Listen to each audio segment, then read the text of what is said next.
ట్యాంకులో నీళ్ళు ఫుల్ ఉంటాయి కాక, ఎప్పుడు ఉంటాయి ఇక.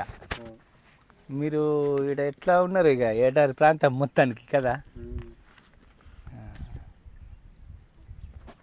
నీళ్ళు వర్షాకాలం ఈ ఒరే వారుతుందా? దీన్ని ఇంకా వేరే ఏదో పల్లె అంటారు, ఏం పల్లె అంటారు దీన్ని? ఈ బురుకుమ్మడం. బురుకుమ్మడమేనా?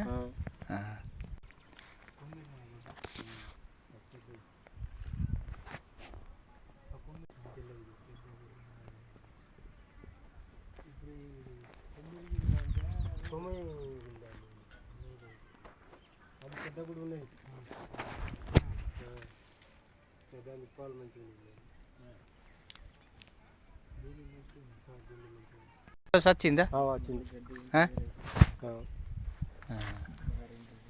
ఇప్పుడంటే ఇక బంద్ అయింది కదా. ఇస్తారు తెలియదు ఇక కదా. అప్పుడు మంచిగా ఉండే కదా, పంటలే లేకుండా కానీ కొంచెం ఆసరా. 50 కుంటలు మొక్కలు అయింది, 10 కుంటలు 20 కుంటలు పత్తి అయింది.